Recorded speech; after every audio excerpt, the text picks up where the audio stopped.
Hello everyone, a very warm welcome to you all from the Read Club. Today, March 20th is World Storytelling Day when we celebrate stories and storytellers. And on this special day, we have a very special person with us, Mr. Ram Singh. Mr. Ram is currently pursuing his PhD in the East Asian Studies Department of the Delhi University. He's completed his Masters from the JNU. He is also the moderator of the Visually Impaired Students Forum of JNU. He is the former Student of the Year at the National Institute of the Visually Handicapped, Dehradun. Indeed, a very inspiring man to one and all. We are extremely delighted to have Mr. Ram narrate a story for all of us on the theme New Beginnings, which is the theme for the World Storytelling Day this year. And let's hope that this is a new beginning for a better tomorrow for all of us. So without much ado, let's listen to this beautiful story in Hindi by Mr. Ram. Thank you. Hello friends, नमस्कार। आज का जो हमारा theme है वो है world story tell day और इसका जो थीम है वो है न्यू बिगनिंग। आज मैं आपको बताऊंगा कि वाकई में न्यू बिगनिंग कैसे होती है और न्यू बिगनिंग का मतलब क्या है।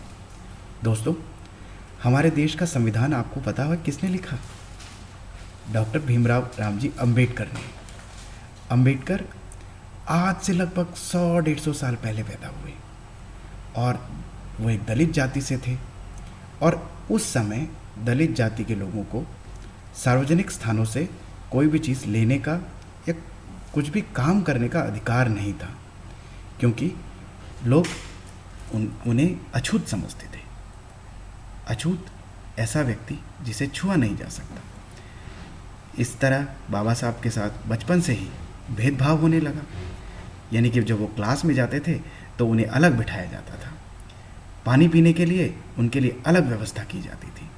उन्हें कहा जाता था कि आप अपना पानी घर से लाइए। और तो और जब वो पढ़ने कॉलेज की शिक्षा लेने गए तब भी उनके साथ भेदभाव होने लगा।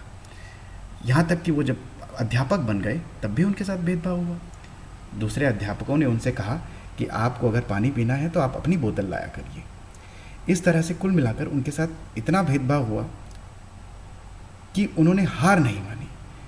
वो एक महान आदमी थे, महान व्यक्ति थे, इसलिए उन्होंने पढ़ाई शुरू की।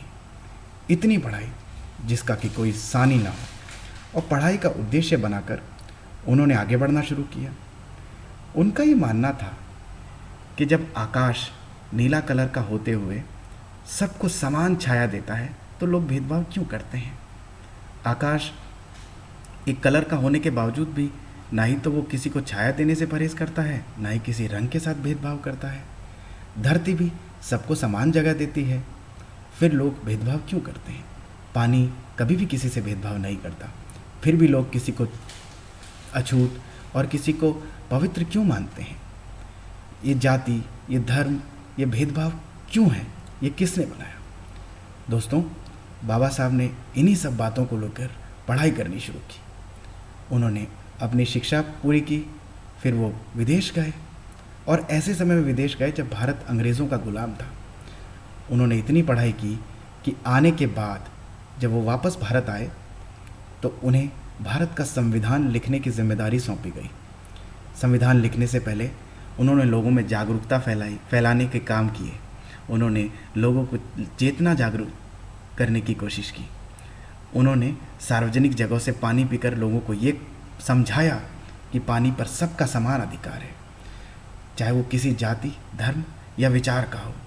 उन्होंने मंदिरों में सभी का प्रवेश सुनिश्चित कराने के लिए विरोध किया, लेकिन उनका विरोध ऐसा विरोध नहीं था जो किसी को हानि पहुंचाए। उन्होंने विरोध और विद्रोह सिर्फ समानता की और सद्भावना की प्रयास के लिए किया। इसी प्रयास के साथ जब उन्होंने संविधान लिखना शुरू किया तो बड़ी सी संविधान सभा में अंत में वो अकेले रह गए, लेकिन उन्होंने हिम्मत नहीं हारी। वो मेहनत करते चले गए और अंततः भारत का संविधान, जिसको हम 26 जनवरी को संविधान दिवस मनाते हैं, जो गणतंत्र दिवस मनाते हैं, उसको लिख दिया। संविधान लिखने के साथ बाबा साहब तब तक उस समय के सबसे महान विद्वान बन गए थे। उनके पास 32 डिग्रियां थी। 32 डिग्रियां दोस्तों, आज हम छोटी छोटी क्लास में भी कभी कभी निराश हो जाते हैं, लेकिन उन्होंने 32 डिग्री प्राप्त की। 32 डिग्रियों का मतलब ये है कि उनके पास 12वीं तक की डिग्रियां थी, बीए की कई डिग्रियां थी, एमए की डिग्रियां थी, पीएचडी की डिग्रियां थी। तो उन्होंने इतनी मेहनत की और उस मेहनत से उन्होंने एक खूबसूरत सा संविधान लिखा, जिसके साथ आज हम सभी जीते हैं। और उस संविधान का सबसे बड़ा लक्ष्य ये था कि हर एक इंसान जो इस दुनिया में पैदा हुआ है, जो इस दुनिया में आया है, वो समान है। उसे हम किसी भी चीज़ से वंचित नहीं रख सकते। यानी कि जाति, धर्म या विचार के आधार पर हम किसी भी इंसान से भेदभाव नहीं रख सकते। यानी कि हम इसे सीधे शब्दों में कहें तो हम किसी से मतभेद रख सकते हैं, पर मनभेद नहीं रख सकते। इसलिए बाबा साहब अम्बेडकर का हमारे देश के लिए ही नहीं, बल्कि पूरे संसार के लिए बहुत बड़ा योगदान रहा। उनको हर एक व्यक्ति जानता है।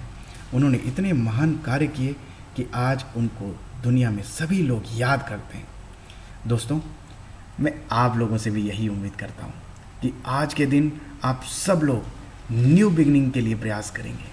आप लोग शुरुआत करेंगे बाबा साहब अम्बेडकर जैसा इंसान बनने की, यानी कि उनके कदमों पर चलने की कोशिश करेंगे।